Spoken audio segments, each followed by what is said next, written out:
Welcome everyone to the B and T Sports Talk Show. I am T, and with me is B, of course. We know we missed y'all last weekend, so happy to be back. As you can see, B is back from his long vacation in Hawaii, and he is geared up, energized, and ready to go. So, if this is your first time listening to us, please go ahead and hit that subscribe button, hit the notification button, drop us a like. We appreciate it. Hell And yeah. without further ado, we're gonna jump right into it. First off, B man, how you doing? Doing all right, man. I didn't tell you this, but I chipped my tooth earlier this week. What? Um, so I was watching Transformers: Rise of the Beast, uh, and I had some cookies that my dad made, and I took a bite. Didn't feel nothing, right? And all of a sudden, I hear this like click clack rolling around, and so I spit it out. So I thought it was like a piece of sugar or something, or like a rock, or I don't know what it was. I spit it out. I'm like, that's a part of my tooth. I literally spit out the cookie, went to the bathroom. I was like, I'm missing a piece of my tooth, damn it. So hopefully I can get to the doctor soon to get this checked out. But it's got me feeling, a little up and down to say the least with this shit too. So hopefully nothing's getting infected. But oh man, it's Jeez, man, gonna what be. the heck kind of And you on said top a of that, I'm missing cookie? a. Yeah, I was eating a cookie and my Hey, tooth man, chip, and on top of that, I'm missing a filler on the other side of my mouth. So the dude, dentist is really gonna like my wallet that when could he that goes to hey see man, whatever you do, be whatever wherever theater B went to or wherever he was, whatever the brand I was cookie at that home. was, he was at home. Whatever cookie he ate, don't eat it. All right. Uh, I was at home, chilling, watching Transformers: Rise of the Beast. Even though I've already seen it, I was like, I'm yeah. gonna watch it again. Oh my And then all of god. a sudden, it was like, oh, I'm missing a piece of my tooth. Son of a bitch. Man, there must have been some tough cookies. Man, literally some tough cookies. I was not expecting for my tooth to crack the way it did, That's but crazy, man. it's not painful, so we're good. Yeah. Well, remember, folks, make sure you check the expiration date on your cookies before you start eating. All right. Unless they were homemade by somebody, in which case I don't know what to say. I don't know Uh, what to say, man. I've never had this happen before. What it is, what it is. all right. Well, let's jump right into it. And wanted to talk about some of the contracts that are out there and some of the money being thrown around in the sports world, and wanted to kind of go into comparison to some of the guys who aren't getting paid, and hopefully this opens up a bigger conversation about the value of an athlete and to its league, I guess. But we'll start with the $770 million a year for 1 year to Mbappe, who, if folks don't know, Mbappe is a international soccer player, soccer superstar, played for the French team, or plays for the French team, or did so in the World Cup. And I gotta say, $770 million for 1 year. That is crazy, and that's from the Saudi.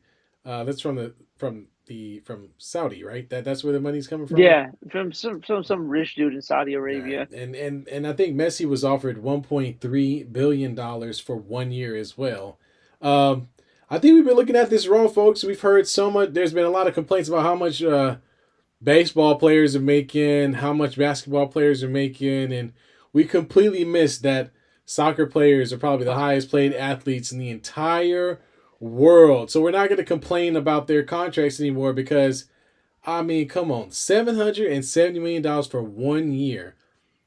For a I, rental. I mean, That's all it yeah, is just a rental. yeah, 1 year, and oh my gosh, and so there was some reaction to this around the league, especially in the NBA. Even LeBron posted something on social media, basically showing Forrest Gump running, basically saying if he got that bag, then he'd be out. And I gotta agree with them. I can't think of too many athletes or people on this earth that would get that contract and say no, except for Messi, who didn't take the 1.3 and got a bunch of stock options and ownership and all that kind of stuff with the MLS. But B man, we're just regular people, man. But even the rich people is looking at these contracts, wondering, "Wow, should I start playing soccer now?" Hey man, you should. I know you got a couple kids of your own. You better sign them up for every soccer camp you could possibly think of if they're handing out money like this, man. It just it's mind blowing how some of these teams are willing to shell out money. Dude, this year in money alone has been ridiculous from MLB to the NBA to the NFL. Dude, people are making some high profile money Yeah, for less given talent. Now, Mbappe is well earned of $776 million, but you would figure there'd be like a lifetime contract to go with that, not a one one year year. contract. Dude, the guy is going. They broke it down. I think he makes like $20,000 a minute or some nonsense like that. Yeah, You know, like you got to have a ridiculous amount of money to sit there and go, you know what? We need this guy for one year. We need all the publicity. So let's offer him $770 million. Like, if I was Mbappe, I'd have signed it and probably never played. Shown up for 5 minutes, gotten the money, done the publicity stuff, and I would have lived comfortably. Like, honestly, these kind of contracts are shortening in my mind. They're shortening players' careers here because when you look at it, 5 years, $300 million, and we'll talk about that contract. But the guys aren't signing very long deals. These are very short deals for a high amount of money. yeah. Why do you need to go back and play again? You know what I'm saying? You're making all that money. Why go back and play? It literally is like a retirement, a golden parachute. Yeah, Like it literally is like, hey, one stop shop. Here's your $1 billion. Have a great life. And it's absolutely crazy to me. I think obviously in the Saudi government, we don't know how much money they have. They have more oil money than we could possibly imagine. So that's why they're able to shell out this money. But I guess we have to understand one thing, which is that the soccer is an international sport. So I don't think they'd be offering it if they didn't think that they would make money off of Mbappe playing for the team, obviously. But however, just to see over time contracts getting bigger and bigger does make you think like, wow, so guys playing soccer are going to start making well, if they probably already are making billions of dollars, but they're going to start signing 700, 500 million dollar 2 year or 3 year contracts where they're making 100 something million or or in this case yeah. eight, almost over $500 million in a year. That is crazy. That is absolutely crazy. And you're right, B. I need to go buy a soccer ball tomorrow and put it in the hands of my 6 year old and tell him this is the only sport that matters. But yeah, man. AYSO, or is that the kids thing, AYSO or whatever it's called, man? That's Yeah, gonna be having a. If you see an uptick in kids in those soccer leagues, they're probably trying to get money for you got that sure. right, and Um, that's a good you point know, the too. first Yeah, that's a good point. the Good. first $1 billion athlete Go ahead. we saw was Tiger Woods, right? His Yeah, earnings finally came out. And he was $1 billion.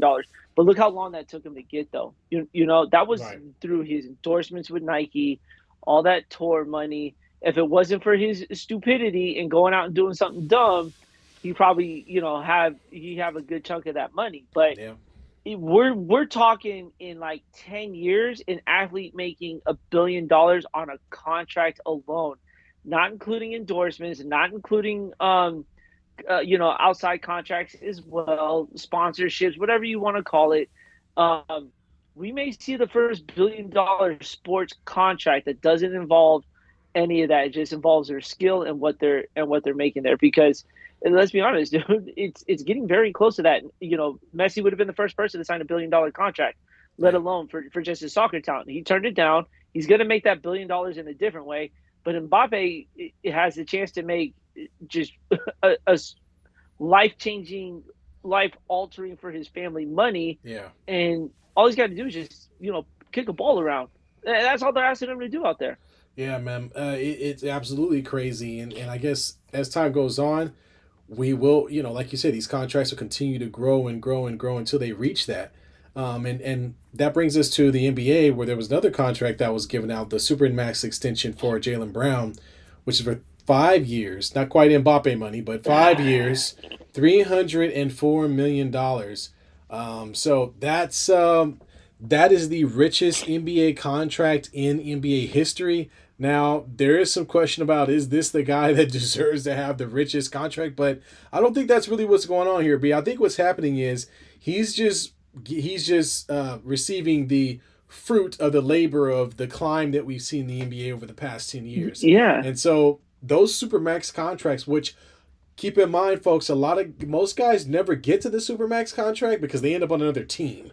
You have to be on that team from day one to get to that supermax contract, and that's after signing that first contract. So he's up for that supermax extension, and he signed it and he got it, and good for him. Let's talk about before we get more into the money. Let's talk about the player himself and maybe a little bit about. Yes, he's the beneficiary of what happened the last 10 years, but is Jaylen Brown, is he really the best? Does he really be deserving of being the highest paid player in the NBA? How many MVPs does he have? Oh, I don't know. How many, how many scoring titles he have? No. All-Star game appearances. No. He had one trip to the finals. Yeah. They had a lead against the Warriors and blew that. Right.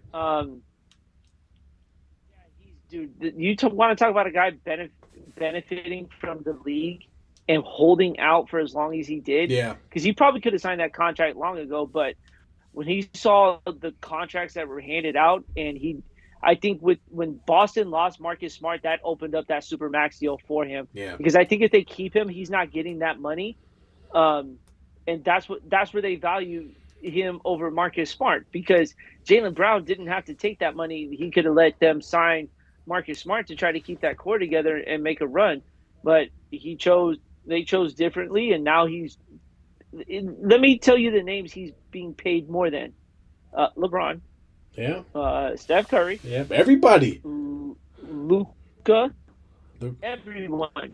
And you look at the list, and granted, those teams can't hand out supermax contracts yet, but take away from the contract and comparison player to player between, I'll use Steph Curry or even Klay Thompson. They play the same position. So you mean to tell me Jaylen Brown looks better than Klay Thompson? I mean, in the past couple of years, to earn the contract. In the past few years, I would say that. But not beyond the other guys we mentioned, because like I said, this is the highest paid contract in the league. So there is another player that's making as much money as he is right now. That includes KD, Kyrie, LeBron, Steph, Giannis. You name the person, Jaylen Brown's the guy that's making the most money. So he better come back knowing how to dribble. That's all I'm gonna say.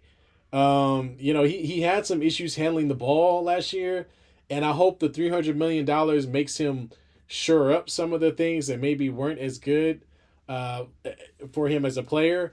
But ultimately, yeah, he's getting the money as a beneficiary of what the league has done the past few years. But I don't think he's not getting this money because they're like Jaylen Brown is the future. I don't even know if the Celtics still may end up trading him at some point in the next 2 years, depending upon how the Kristaps Porzingis project goes. Oh my God, I forgot that was even a thing with them. Yeah. But you know what the crazy part is? Now that you bring that up, Jaylen Brown's now the face of this team.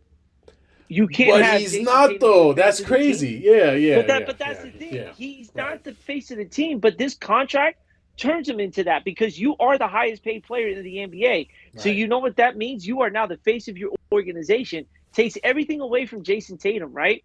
Jason Tatum can have a breakout year next year, but all the focus is on that contract, right? And how he performs with that contract. Jaylen Brown can't have too many off days, to say the least, because Boston's going to go. We just paid you $300 million. Going to kill him. You need to be the best player on this team, right? And Jason Tatum's sitting there going, "You guys, you're going to have to pay me pretty damn soon as well." So it turns him from being the second option to now the number one option. And honestly, last year I did not see any glimpse of Jaylen Brown being that number one option. It was still Jason Tatum that they ran it through. Yeah, absolutely. And I think the Celtics were just up against the wall. They had to make the contract work. They couldn't trade him. And so this is where we are. I mean, we'll see how it goes, man. I do agree with you though. Tatum coming up in another, I think maybe 2 years. These are guys that are going to be looking at that $500 million. We talked about that $500 million player. He's going to get a super max contract extension like no other. And yeah, we might be sitting here saying or talking about Tatum signing a 5 year, 480, 450, close to $500 million contract.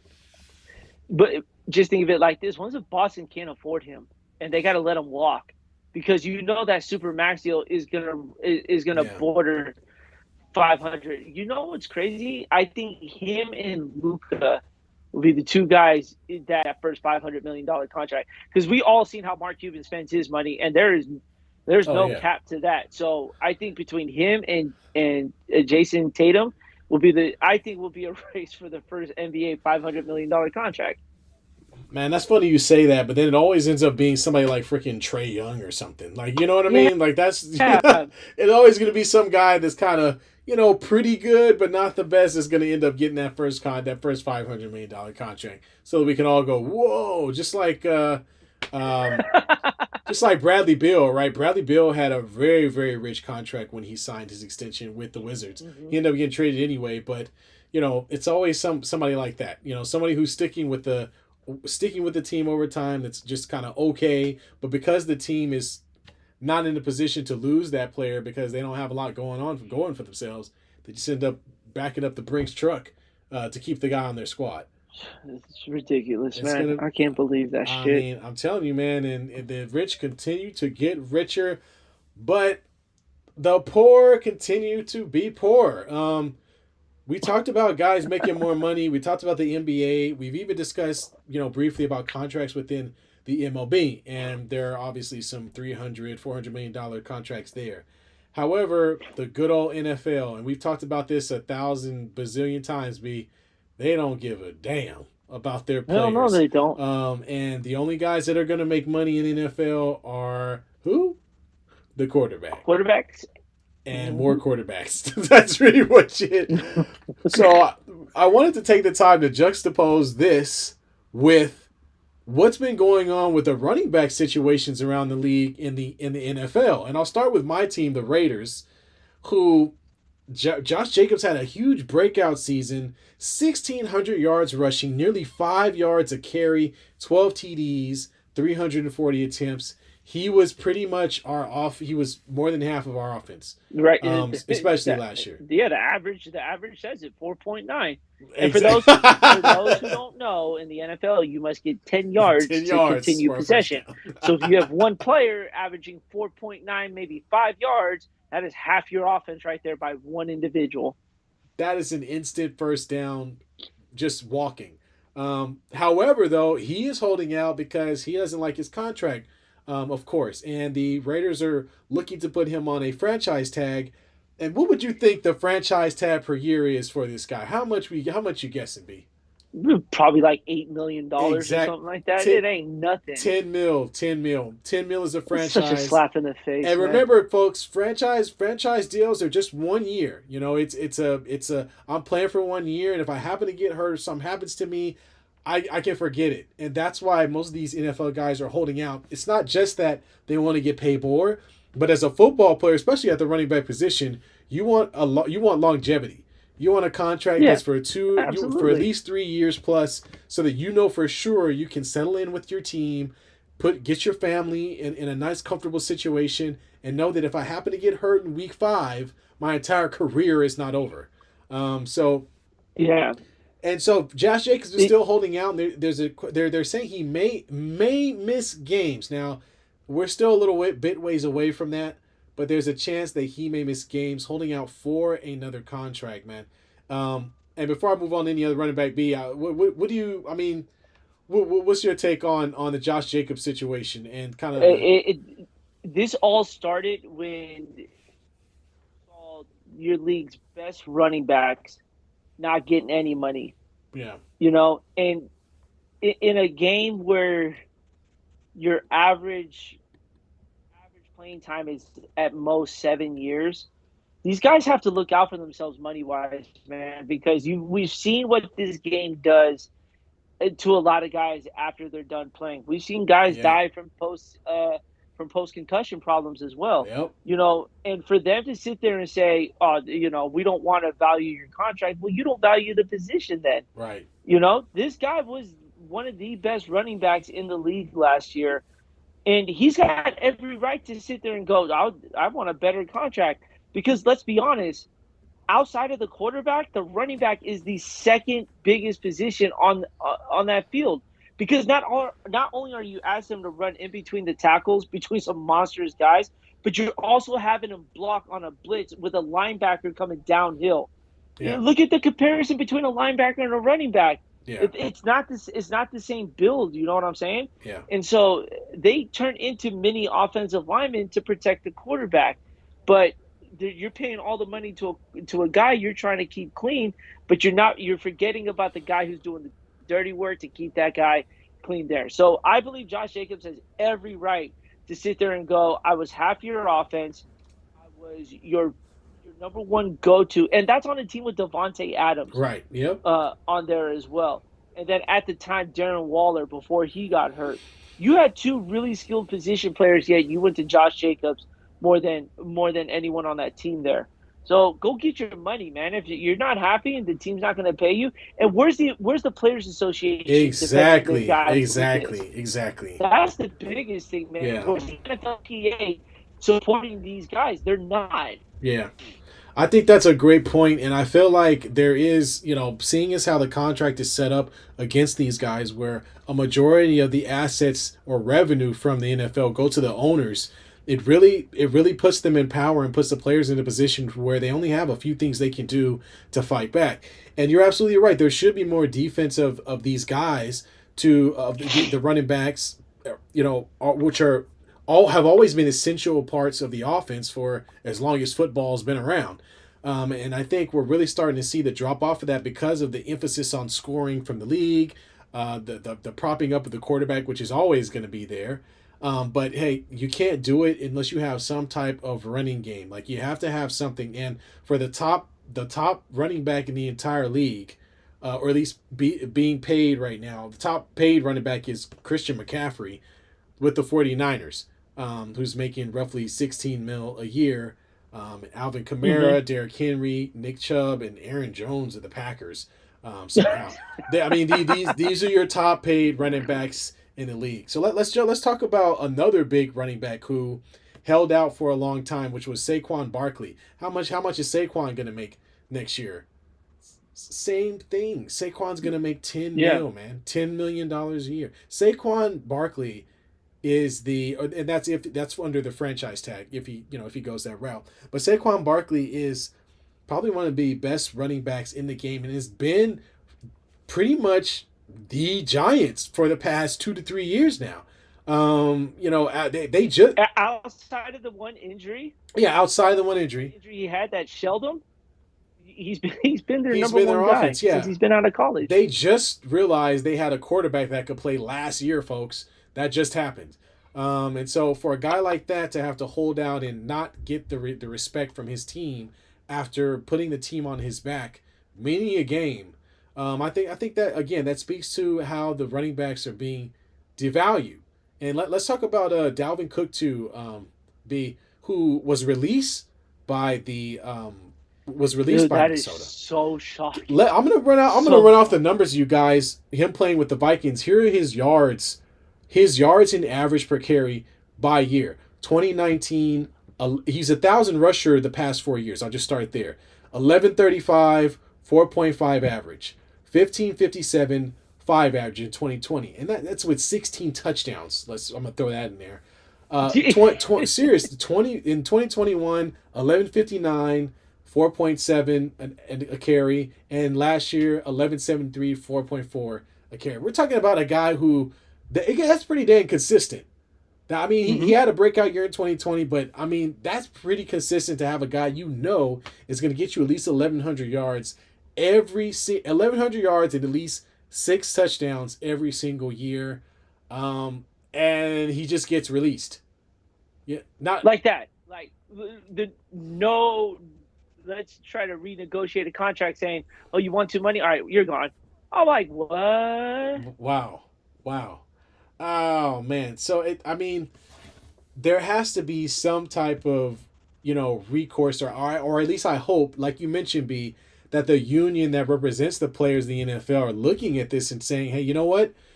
We need to really do something about this to make sure that these guys are being paid, because the value of the quarterback right now is extremely low. And I think Mm-hmm. that's unfair. I don't think it's because when it's not like when I watch football, I'm just thinking, oh yeah, running backs, they don't really do anything, right? They're not really out there contributing to the team. They're not out there running they're just kind of, like a punter or kicker. They're just standing on the sidelines, just hanging out. And that couldn't be further from the truth. This is the integral part of an offense. And I think it's a travesty, man. They got to do something about this. It doesn't make any sense. Dude, and when you look at that list of the top five highest paid running backs, Christian McCaffrey earns that 60 million. He's dual threat. Yeah. He can catch it. He can catch it in the open. He can run between the tackles. Don't forget, the dude was returning punts in college Yeah. as well, Yep. and so he could do that in the NFL. That's a triple threat guy that you've got there. Is that warranted 60 million a year? Yes, Yep. 100%. Alvin Kamara has been so dedicated to the Saints, big time part of their offense, even with Drew Brees as well. Even though he had a little bit of a off the field issue with punching someone in Las Vegas Yeah. during It's the okay. during the So Pro Bowl, but still. And then Derrick Derrick Henry. Henry, Yeah. the dude is the largest human being to be playing football at the running back position. It's not often you see a running back tower over your quarterback, to say the least there. But and Nick Chubb is one of the most underrated running backs in the league, and I think it's only because he's playing with the Browns Exactly. that you really don't hear much from him. And Aaron Jones is an up and coming running back, so that list is great. But you mean to tell me if I put Aaron Jones next to Dalvin Cook, that you don't want to pay Dalvin Cook that extra money to keep him on your roster? And You know what I'm saying? And what's crazy is that when you get past Alvin Kamara and McCaffrey, it's really just a $12 million contract, which is really about. And I'm saying only because we're talking in figures here. Obviously, $1 or $2 million is a lot of money for me. But if you're talking about, 100%. but if you're talking about a guy who's going to get a franchise tag for 10 million, the next best guy is making 12 million. So it really again proves the point that hey, there's not a big difference between these guys. They're not really getting paid a lot compared to some of the other folks around the league. And I'll point that out because I pulled up an article talking about the average salary, and this is average across the entire NFL. So it doesn't talk about the top contract, just average across the board. So the average contract for a running back is right about $1.7 million. That's just average, right? Everybody's. If we took everybody's. If we looked at the next lowest from that, we'd go down to 1.7 again for fullback, and then 1.5 for punter. Okay, folks, that's it.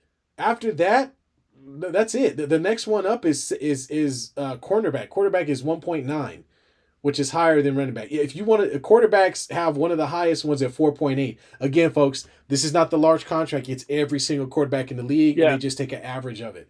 But everybody else is higher than that. Kicker, guard, center, defensive tackle, and maybe it could be at some of these positions you only have one or two versus others you're going to have more. So I could see where that could be an argument. But defensive edge rushers, defensive tackles, offensive linemen are going to average a higher salary than a running back, bar none. Yeah. Although I'll say that there's some reason for that, but I'm sorry, the best running backs in the game shouldn't be making that much less than the best tight end or the best wide receiver. In Dude, my the best opinion. running backs in this game should not be signing franchise tags for the league minimum. They Exactly, should exactly, not be, exactly. man. Yeah. It's such a slap in the face to everything that they've done. And these aren't 1 or 2 year players. These are guys who have solidified themselves with their own franchise and have done a hell of a job keeping that name even alive here. Because in all honesty, we wouldn't be talking about the New York Giants if it wasn't for Saquon Right. Barkley. When's the last time we talked about Daniel Jones on a regular? Only when he got paid. None. Only when he got paid. Exactly. Yeah. but he was about as irrelevant as it could possibly get. Yep. Same thing, Dalvin Cook, a staple in Minnesota. You know what I'm saying? But who do we talk about? Kirk Cousins, and nobody likes Kirk Cousins. Let's put it like that. He's a nice guy, though. You know, He's go nice, go watch the show. Go watch the show. Did you finish that, by the way? Yeah, I did. Well, give me your overall opinion on it. I enjoyed it. I really like seeing the behind the scenes. I enjoyed following. I actually enjoyed following Kirk Cousins because he seemed just like a regular guy. Pat Mahomes was where the money was at, though. Watching him go through the playoffs, watching his wife stand on chairs and tables rooting for him, I guess. Oh, I was hoping she would fall off one of those things, man. But it was cool. I really like the behind the scenes look, especially when guys get hurt. Being able to be in that moment when Pat comes out of the game with the ankle. You can hear the grimacing. You can hear the very loud expletive whenever his coach comes over to him and says, "Hey, you got to go in the back. You got to get that checked out." And just to hear and feel the passion that players play with to kind of help counteract some of the stuff we get through media. Because I know a lot of times, whenever you're hearing the opinion, watching it on SportsCenter or whatever, it's always sort of painting the athlete as some spoiled brat. But when you watch these guys play and you hear some of that background stuff, it really helps you understand, no. These guys are getting their butts kicked every single Sunday. They have to be crazy just to get up off their butts and get back on the field. Yeah, I think the part is that dedication part. Because he was still training on that ankle prior to the Super Bowl. And that's why the media paints such the wrong picture about these athletes here, because they're not talking about what these guys are doing to keep going here. They just want to talk about the negative part, right? Yep. And the selfishness of it. But you have to remove yourself from that and just see. Hey, and you talking about Patrick Mahomes the way you did as a Raider fan, like that, you see the respect that you give. And I'm not the other two quarterbacks. You got to respect them as well, because Marcus Mariota made a decision to stay away from the game because he needed to get better. Right. And on top of that, he was just welcome a newborn, right? Yep. Like you said, Kirk Cousins, I swear to God, if he'd never played football, we would never be talking about him the way we are, because that looks like your average stay-at-home dad who goes to the grocery store and drives a minivan. That was such the great thing about the documentary, was you got to see the untold story that nobody gets to talk about, and that is what these guys do to keep good at what they do. Right. The only thing is you had to listen to Patrick Mahomes' wife laugh. You really are mad at Pat's wife, man. Dude, I can't stand her, man. Like, dude, it's bad enough he sounds like Kermit the Frog, but then it's his wife who just takes it like a whole new level, man. It's like, you know what? I can't, man. But look, she's got that support for her husband. Yeah. You can't deny that. She's taking care of the kids, and she's there for him, yeah. and she's taking care of the kids. So she's doing her part. But man, they could have really done a little less of her and a little more of Patrick. Yeah, I mean they tried to get the family thing in there and just kind of give you the full picture. It was nice. It was cool. I want to see the whole family story, but at the same time, if I was sitting in that headset as a producer and I was listening to that, I'd be like, man, you know what? Maybe a little less of her on that. I thought it was really good, man. I'm glad you were able to get a chance to finish it, and we could talk about it there. Absolutely, man. Absolutely. Well, man, I mean, we've talked about the running backs and some of the players who are at the top of that list, and I'm curious. Do you think there will ever be a time where we see a more player, a contract or a revenue break that's a little bit more advantageous for the player and for the guys who are finally making guaranteed contracts, who are only the quarterbacks at this point? Is it on them to sort of step in and start really, start helping out or pushing forward some of that sentiment of we need to make sure that everybody is paid fairly on down the list whenever we come to the next table of negotiations for the NFL? I think so. Yeah. Quarterbacks have the highest voice in that room, right? Yeah. They're considered the leader right next to the head coach. They're Yeah. basically the brain of the whole operation.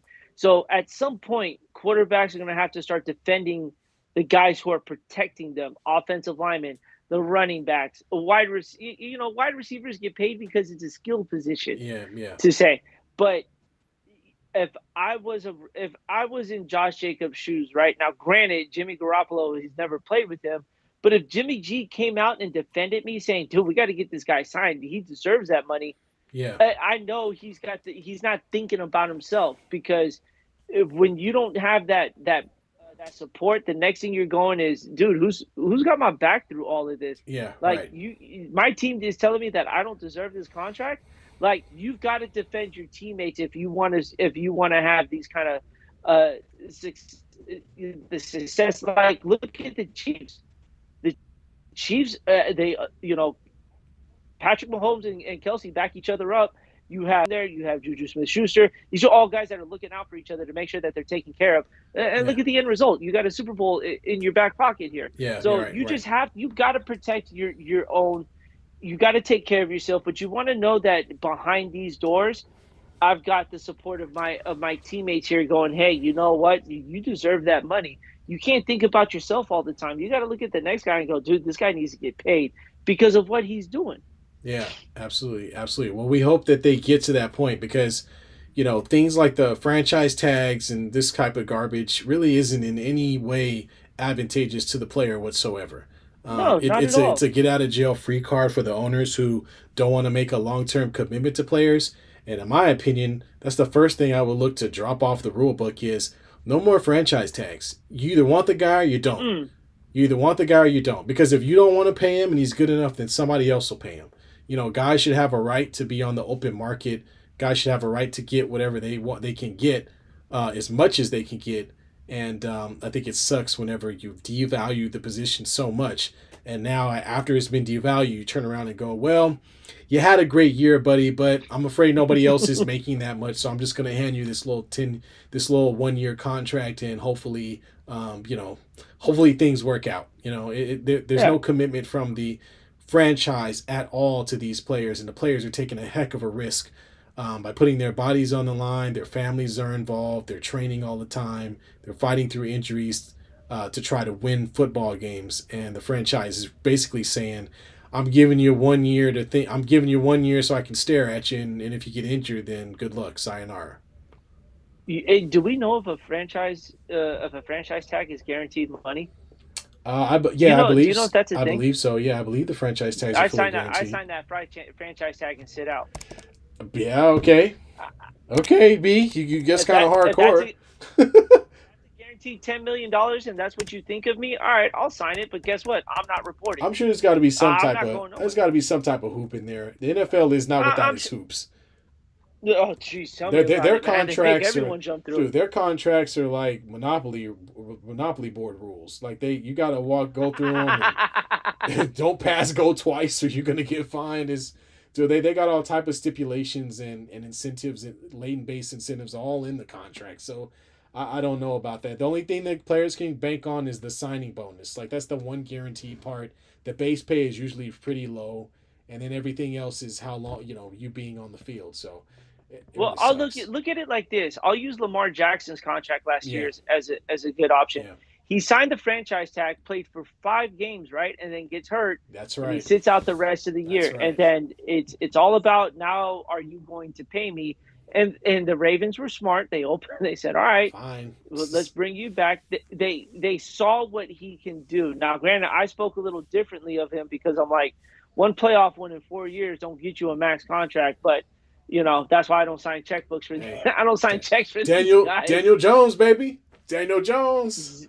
Yep.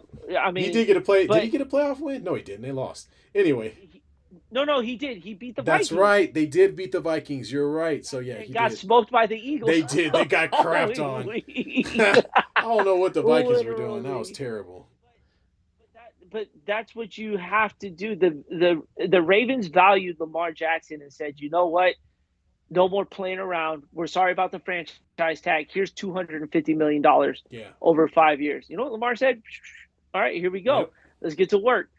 You know that you have to start coming up with a counter offer after they sign these franchise tags.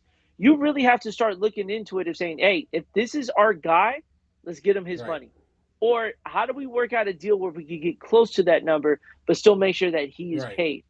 Because Lamar was looking for a $300 million contract, and like I said, you're not getting it. I'm sorry, y'all. I was getting a call from my sister, and You back. It's all good. You back. I'm back. My bad, y'all. But that was the prime example of how they handled the franchise tag. They gave him 10. They said, all right, he got hurt. He said, I'm done. I'm not going to play for the rest of the year until I get this big deal. So they gave it to him. So good, kudos to them. I think differently, but it is what it is. Absolutely, absolutely, man. Well, we'll see how it plays out as we get into the season and see if it continues to be a sticking point with some of these running backs. At this point, Dalvin Cook's a free agent, so he can sign with whoever the hell he wants. So good, kudos to him, dude. And that's a great pickup wherever he goes. Oh yeah, man. Like I'm here in Green. I'm here in the Jets, New York. Possibly. Well, you know who wouldn't be bad there? Who's that? Miami. Oh yeah. He wouldn't be bad in Miami. No, he wouldn't be bad in Because Miami. you put him with Tyreek Hill. Yeah. We don't know what state Tua Tagovailoa is in, That's but the problem. Yeah. if they get a healthy Tua, then that's not a bad three-headed threat right there. No, Miami's poised to make a break. I mean, they really are. I mean, the problem is the injury factor. I mean, last year was horrific for their quarterback, for Tua, and so, if they can get him on the field and keep him protected, then they can get far. But that we can have this conversation, folks, once we get into the season and start talking about where we think teams are going to finish. But that guy is one more concussion away from pretty much us rolling up our sleeves and say, hey man, you can't play football anymore. Yo, you want to talk about injuries? And I know we're going to make our predictions, but we got to think about the Cincinnati Bengals. Yeah, they Joe just Burrow. lost Joe Burrow for some time. Yeah. Did you see the video of him getting hurt? No, I didn't see the video. Joe Burrow slips on a banana peel. Let's see what. No, that shit looked like it looked like his Achilles, man. In my opinion, so it looked like his Achilles. Oh. Yeah. And he was running. All he was doing was he took the hand he took the ball, went right. Dude, to play a quarterback, basically a scramble out. Yeah. Play a quarterback makes a million times, right? Yeah. And then all you see him just jump in the air, took 2 steps, went down to the ground, and he was down there for a while. So, wow. You want to talk about the team that made that season just that might be over. Took a big dump on them. Went up in smoke. The Bengals did, man. Yeah. As we talk about the kickoff of training camp, dude, I don't know about you, but when I hear a stat that a quarterback went 12 for 12 pads and no defenders and threw the ball, like, what are we doing here? Well, why are we digressing this so much that we have to put a stat line on practice throws? Well, it's because there's no news right now, and there's such a want for football whenever it gets around this time of year. This is the lull of the summer where there's nothing really happening. Baseball is kind of the only thing going in the midst of its season, but folks are ready for football, and the little bit they can get, they will take. And so, yeah, man, this is the time of year, we talk about this all the time, when every quarterback on everyone's team is absolutely perfect. It doesn't matter who we are, what team we're on. As a Raider fan, I saw the reports about Garoppolo and how great he looked and how great of an attitude he had and all these silly 5-second clips of him throwing out patterns to a running back, the quarterback, just him and the quarterback, no defense out there. It's just like, yeah, well, dude, I would hope he could make that throw. He's an NFL quarterback. There's nobody rushing him. He better make the damn throw. You know what I'm saying? Dude, that just drives me nuts. I get it, dude. I'm excited for football. That excitement's back. But do a team preview or something. Yeah. For God's sakes, dude, don't talk about he was 12 for 12 or how he missed a throw. You're like, stop all that nonsense, man. It just drives me nuts. Like, much you're desperate for this game, dude. It's coming in 2 weeks. The first preseason games are right around the corner. Yeah. do a team preview. Talk Well, about the signings that your team had. Not that your quarterback went 12 for 12. Had no errant throws. Just wait until someone's running at him. He ain't gonna be 12 for 12 much longer. Okay, let's stop with that nonsense, man. oh But man. what I love the most though are the fights that are back in training Oh, camp. always. There's Dude, always that fights. summer heat, man. You just get pushed by a player, man. I'm Travis telling you. Kelsey wouldn't go punch one of his. Travis Kelsey punched one of his guys with It, the big old oversized padded yeah, helmets that the exactly. guys be running around looking Yeah, like ginormous bobbleheads. yeah. He punched him in it. I'm like, dude, what are you What's the point doing? of that?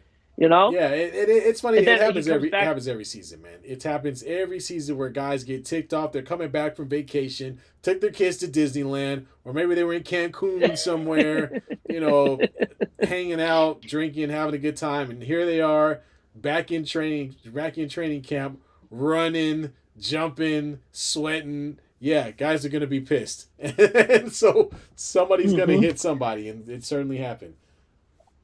I know, and then they're all good after that. So yes, when you guys see a fight in training camp, this is not new. This is almost a staple in training camp, Yeah. and especially when the joint practices take place. Oh, Those are when you it's get the your best best ones. fights. Because Yeah. did you remember the one between the Raiders and Cowboys when everyone was Yeah, jumping? I think remember that And that was it was also last year. We had the one with Aaron Donald with two helmets in his hands. well, was in his hand. He looked like a barbarian, dude. Just claimed his spot. It was against the Bengals too, because Yeah, they played. That was the preseason game after I think the Super Bowl, right? I think so, man. Yeah, he went Bobby Boucher. He was crazy. Oh Dude, man, that cracks me up, man. But yeah, we'll be seeing fights for the next couple of weeks. We'll see joint training camps for people where they're not happy with each other. There's all that smack talking. You get in the sun. You get a violent sport. I just don't want to see guys punching people with a helmet on. That dude, has to that's stop. Like you football. got stop punching someone with the helmet on, man. You get like grab him by the face mask. That's one thing, but to throw a full fledged punch like it's supposed to hurt him, Right. like come on, Everybody's in stop all that. pads. You'd be better off hitting them on the Yeah. football field. Exactly, man. We talk. I know, dude. You heard the report about Brock Purdy ready to throw? Yeah, well, well, we discussed it a little bit.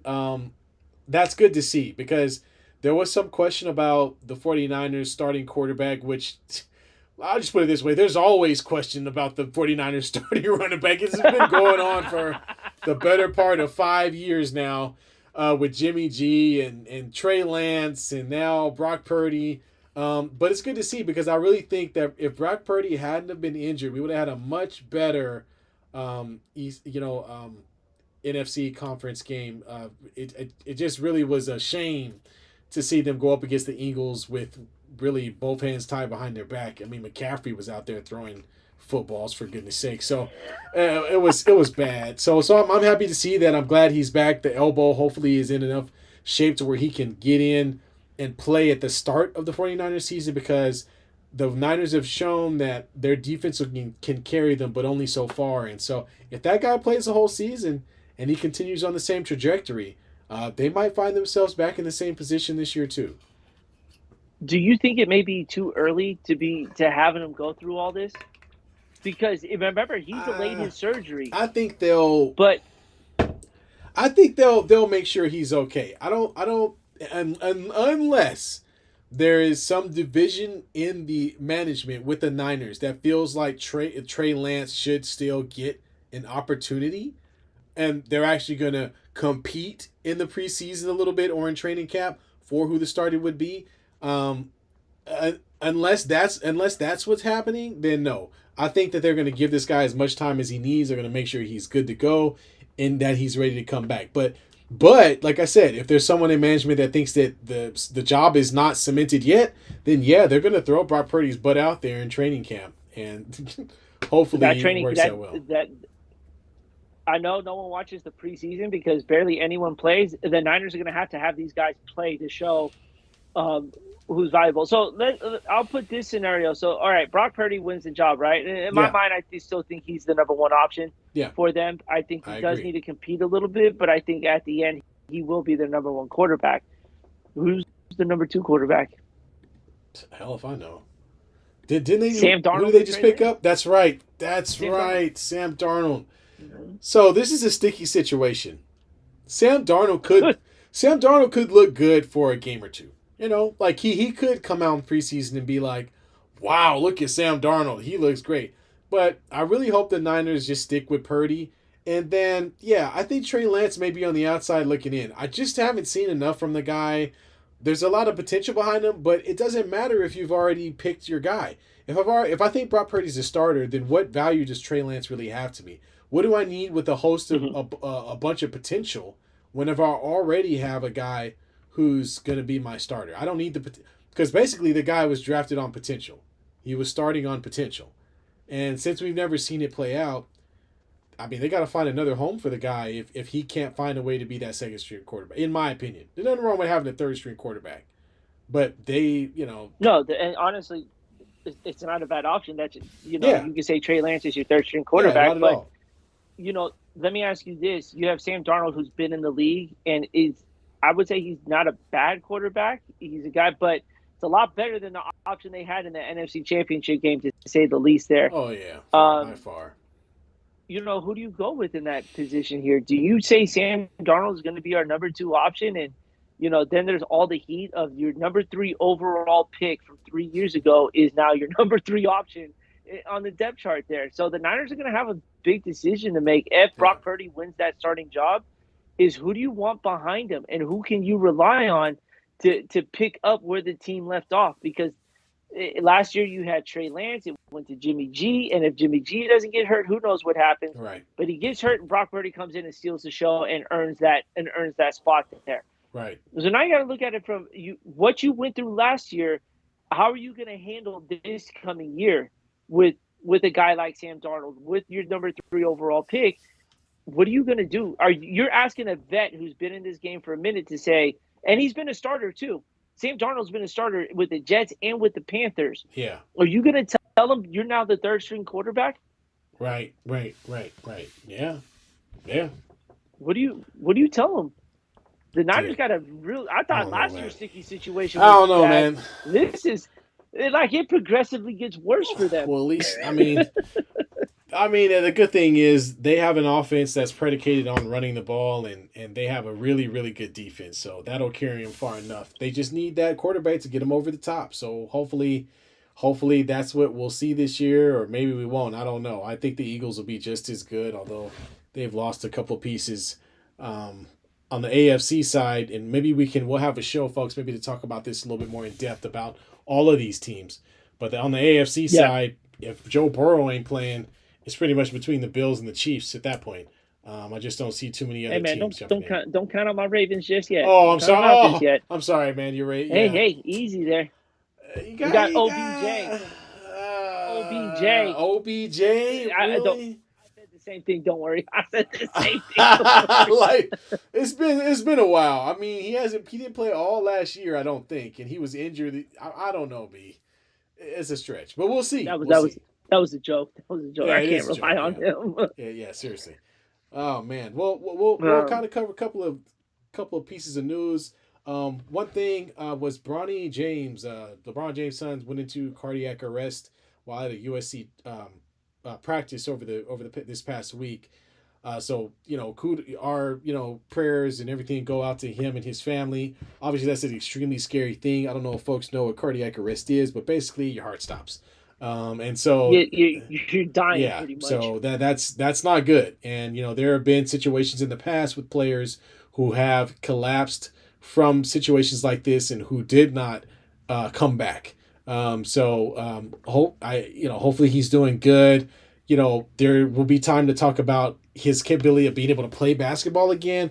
But for now, I think this is one of those things where it's just he's probably just happy to be standing up, and his father, I'm sure, is just happy he's there. So, Yeah. but very scary stuff. And we saw Damar Hamlin Yeah, right. rest on the field, and literally he died on the field. Yeah, This is interesting, man, because this hit headways pretty quick. Like, I don't know about you, when I saw that breaking news come in, I was like, what? Like it stopped me for a little bit. Yeah. I was like, Bronny James had a cardiac arrest. Like, He's what's 19. happening? He's 18, 19 years old. You know what Yeah. I'm saying? Yeah. It makes me wonder what's going on at USC. And I'm not only saying that because I don't like the school, but this isn't the first time that this has happened to them where they've had a player go into cardiac arrest. You know, what are they?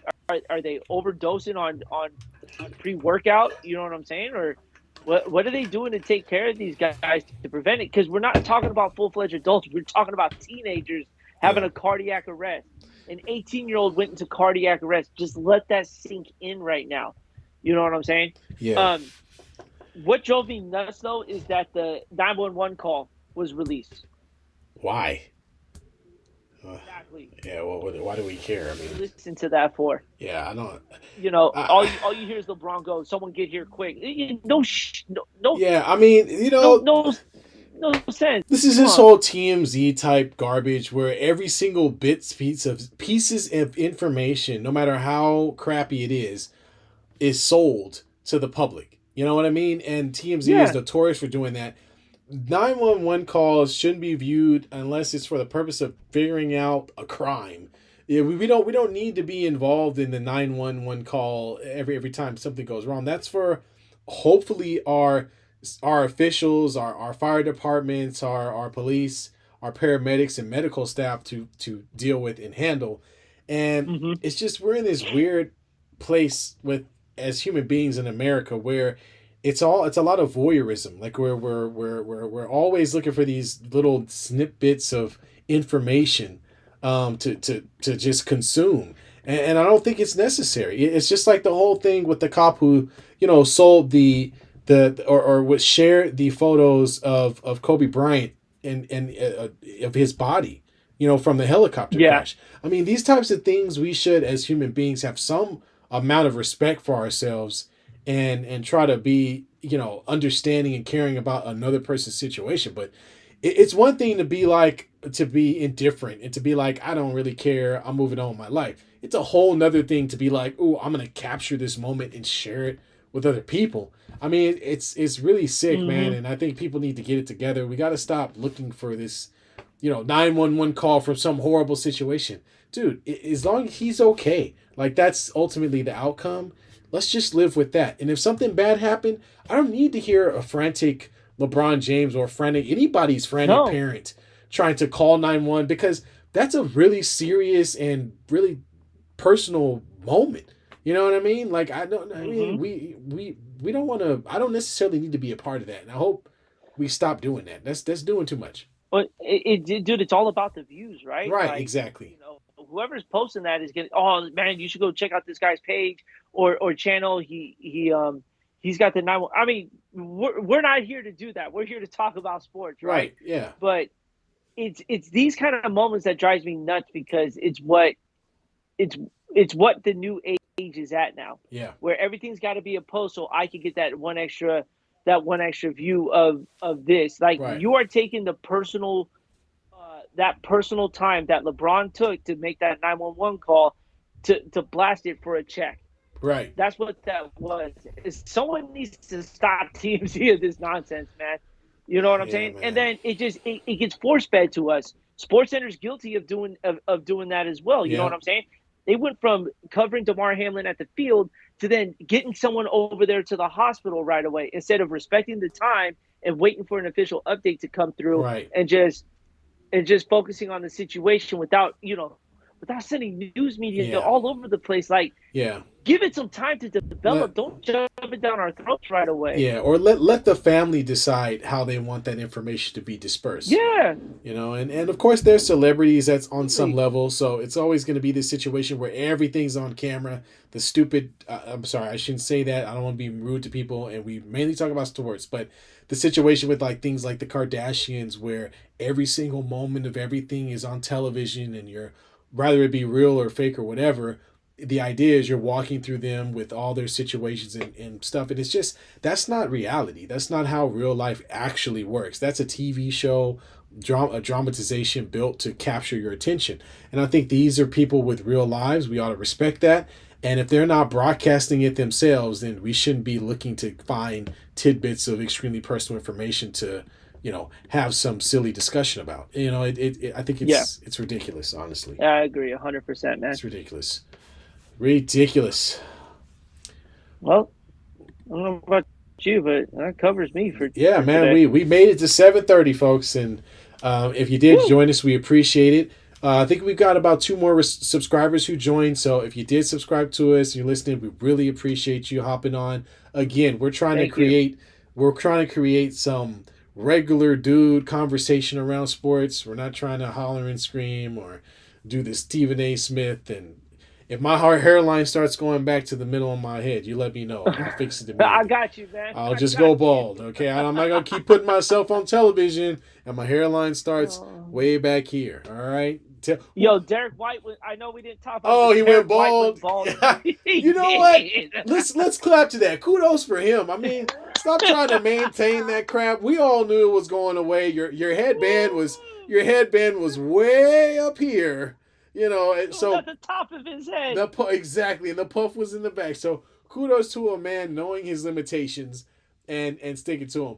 Now, Stephen A's barber, we need to fire his ass because I can't imagine being a barber having that man walk into your chair every day. Line me up with this.